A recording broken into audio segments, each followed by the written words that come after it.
intoxication is the nature of the moon. May 10th is a special purnima or a special full moon day because it's called Buddha Purnima. This is the day Gautama the Buddha got enlightened. You know this? This year it's on 10th of May. This full moon day is the day Gautama the Buddha got enlightened.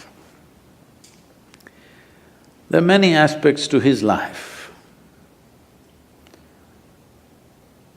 The most important aspect is that he is a Buddha. That's not his name. His name is Gautama Siddhartha, but he is a Buddha. Buddha means he transcended his intellect. Bu means buddhi, dha means dada. Buddhi means the intellect, dada means one who is above. One who is above his intellect is a Buddha. One who is in his intellect is a non-stop suffering human being. Something happens, they suffer, nothing happens, they suffer, whichever way. That is, if you're below the mind, we call them Buddhu. You're missing the point. If you're above the mind, you're a Buddha. If you're below the mind, you're a Buddhu. If you're in the mind, you're non-stop suffering. So how did he become this? He tried many things in his life. He was a prince of a small princely state.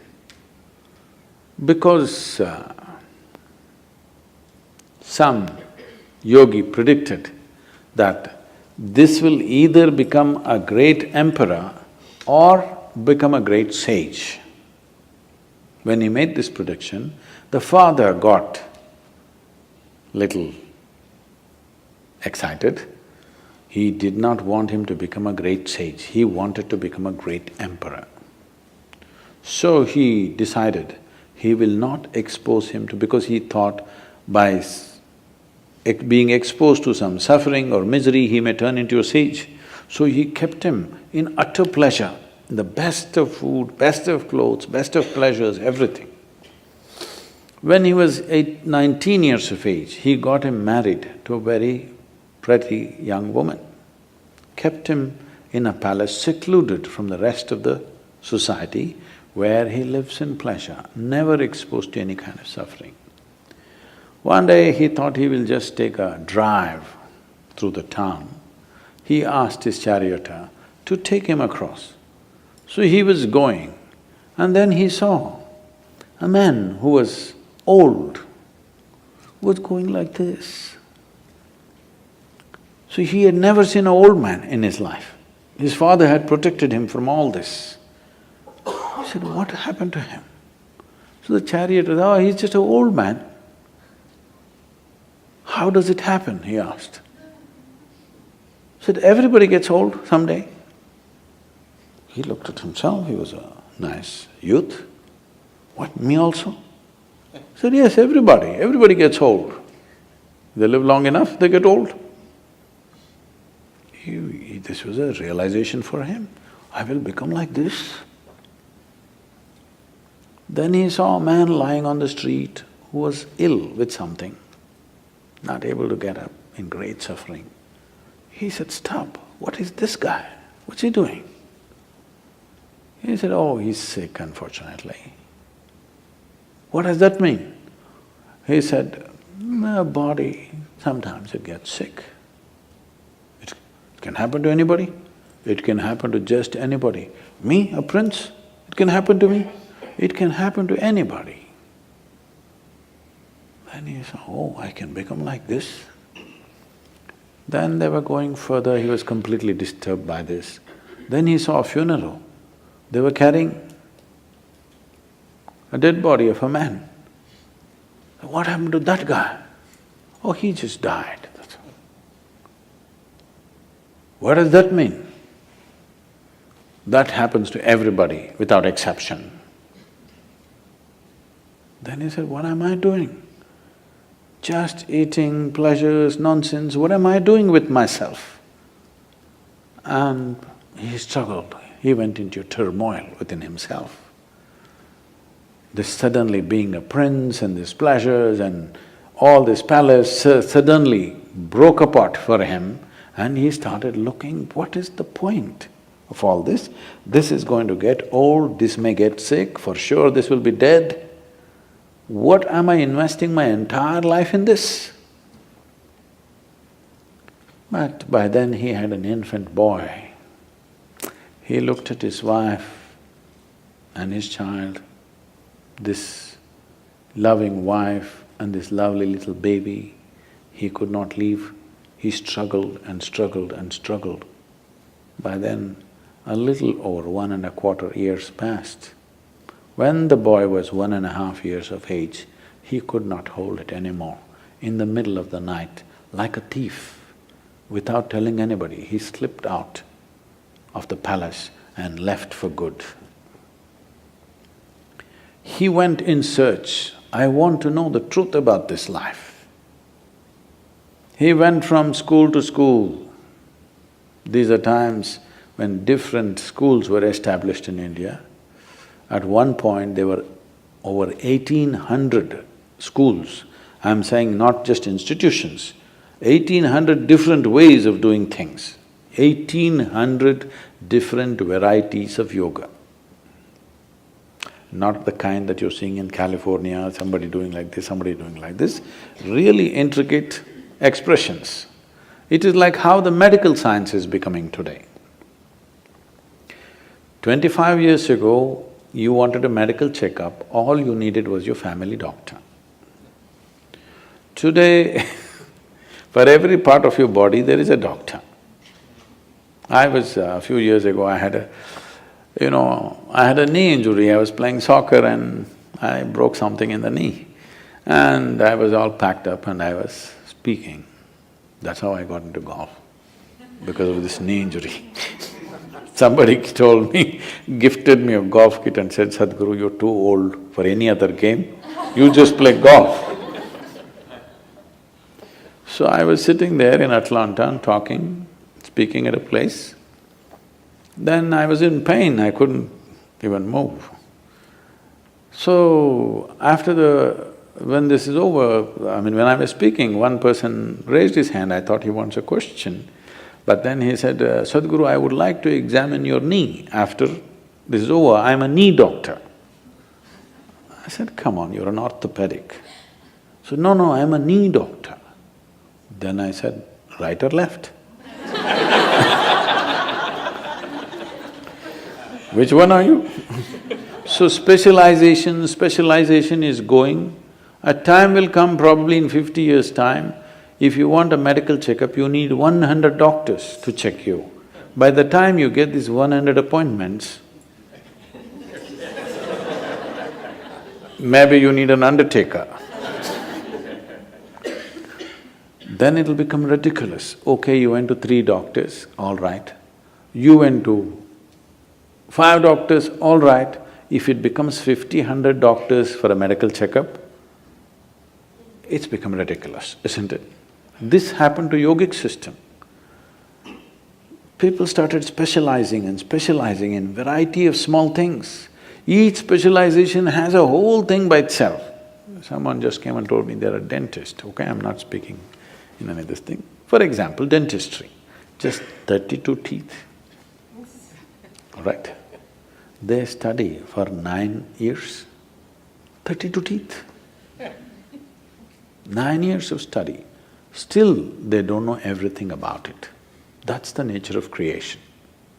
If you start studying one tooth at a time, you will see each one of them has something specific about it. Somebody can spend a lifetime of study just learning about one tooth. Just see if you had 32 dentists to look into your mouth. Disaster you are, isn't it? So as specialization happens, when it crosses a certain point, it'll become ridiculous. This happened to yoga. It crossed that point where 1800 schools, different specializations of yoga happened.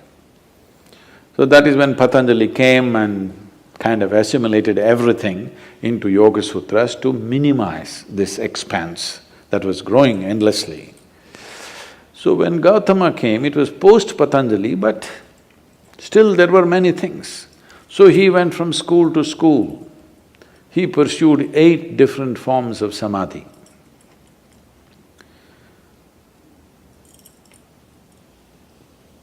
We're talking about samadhi, okay.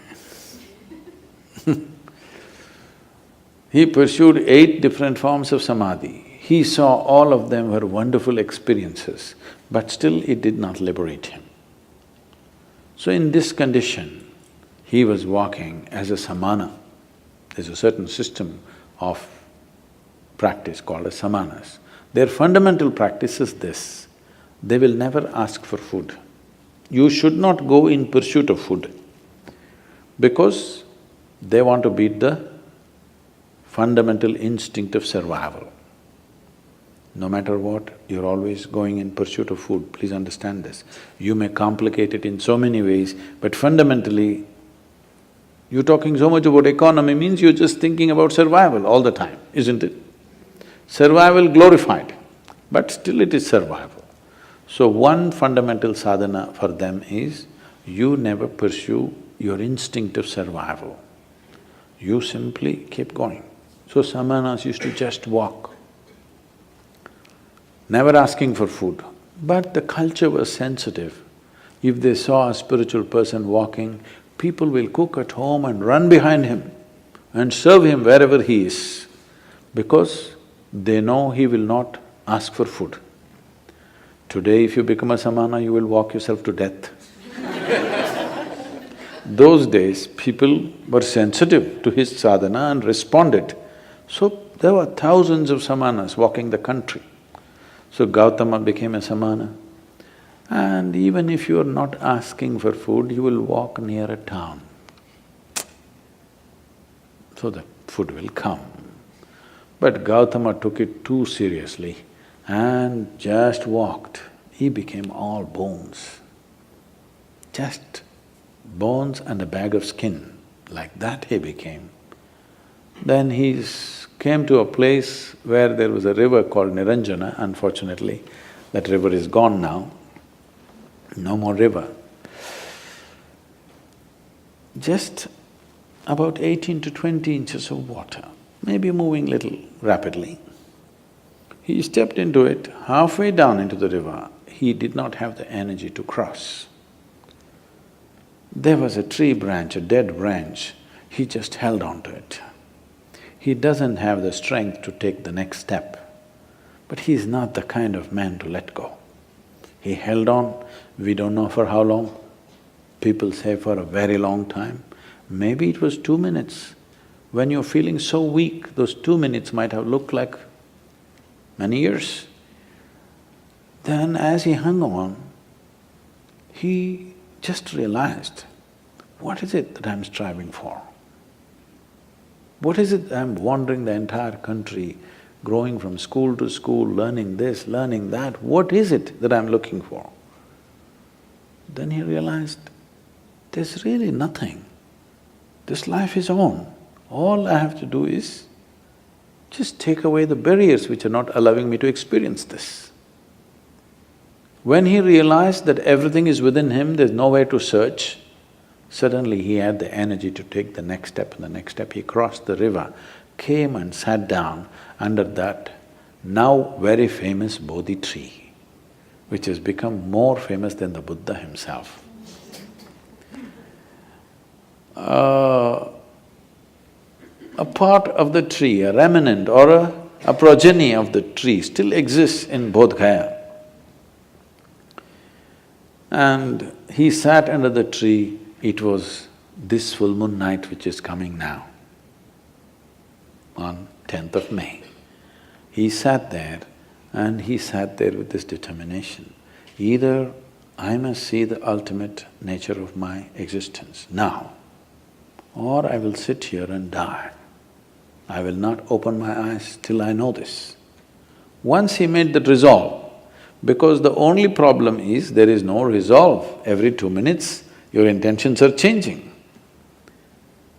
If you are totally on, to know what is within you, how long should it take? It should happen in a moment, isn't it? because there's no distance to travel. Time is a quantity which is necessary only when there is a distance to travel, isn't it? If there is no distance to travel, if I ask you, how long does it take for you to sit here? You're already sitting. It's already there. It doesn't take any time. So you are already alive and on. It doesn't take any time for realization because you don't have to do anything particular. When he saw this, he was fully enlightened and the moon was shining. And he had not eaten for many months on end properly, years, actually 4 years he was a samana. And people around him, he had gathered about 5 disciples, I think. These guys thought he's real because he doesn't eat, he's really rigid. And they saw he's in some state, exuberant state, and they could see the light on his face. Then they were waiting for him to open his eyes and give the teaching. He opened his eyes, looked at them, smiled and said, "Cook something, let's eat." They were totally disappointed, they thought he's lost it. They walked with him for 4 to 8 years when he had nothing but torture. When he got enlightened, they left him because they wanted to hear something severe. He said, "Cook something, let's eat. We've been wasting our time."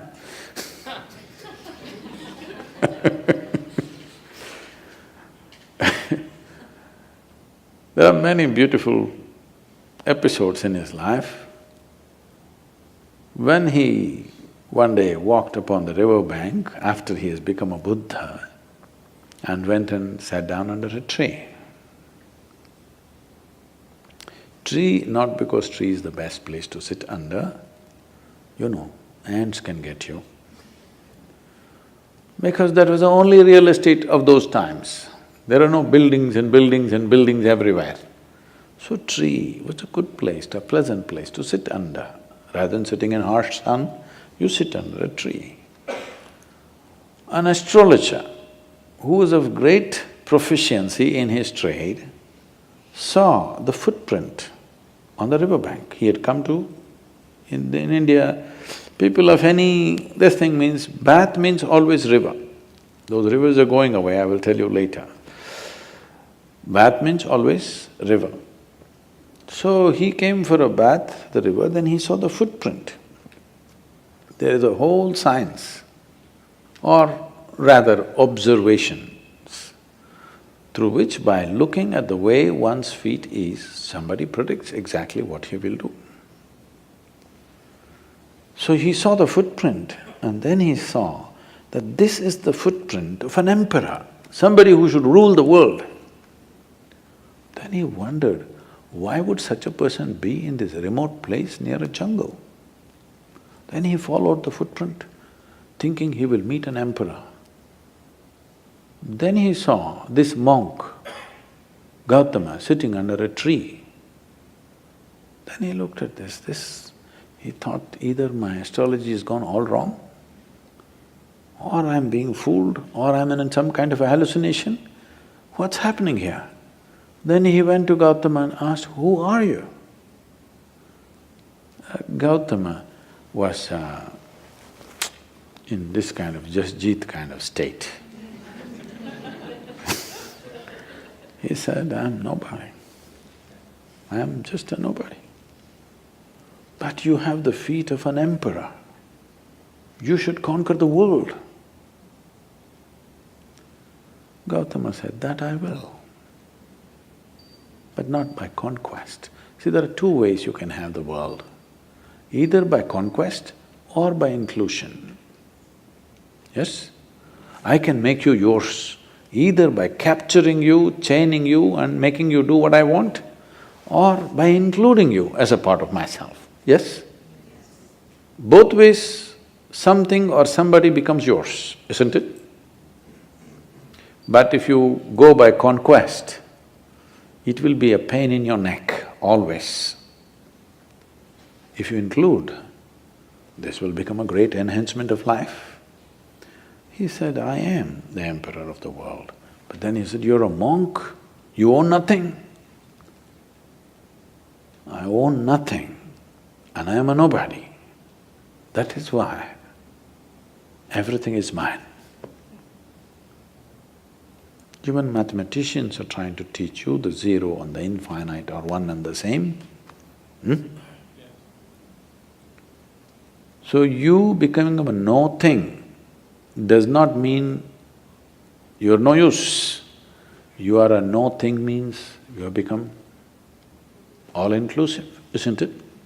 You are something means you can only be that. You are a no thing, you can be any way you want. This is how this life is made. If your ability to respond is not curtailed, you can be anything you wish at any given moment, isn't it? So Gautama said, I'm anyway the emperor of the world, if that's a word you like, but I'm actually a nobody, because everything is anyway mine. If you see, I'm responsible for everything, everything is yours, isn't it? How does somebody become yours? Because you own them or you take responsibility for them? Because you take responsibility for them, they become yours, not otherwise, isn't it? If you own them forcefully, they will never be yours. Yes or no? Yes. If you forcefully own somebody, will they ever be yours? They'll never ever be yours. So this astrologer sat down. He said, you are a monk, you have nothing, on top of it you say you're Jasjit, I'm sorry. On top of it you say, I'm a nobody and everything is yours. What is this? Gautama said, you come, I have a way for you. You are busy making predictions of life. I have a plan. Why do you make predictions of life? You're incapable of making a plan and executing a plan. That is why you fall back on predictions, isn't it? Yes or no? If you are capable of making a plan and executing the plan, would you fall back on predictions? No. So Gautama said, you are busy making predictions. I'm here, I have a plan. Come, become a part of my plan. We'll make something else happen. You must become a part of this plan. We can make something wonderful happen. This same world can be turned into paradise if all of us go by a paradise plan, isn't it? Yes or no? Yes. The question is only, do that, because between a possibility and a reality there is a distance. Or do we have the courage and the commitment to walk the distance? That's all it is. Yes?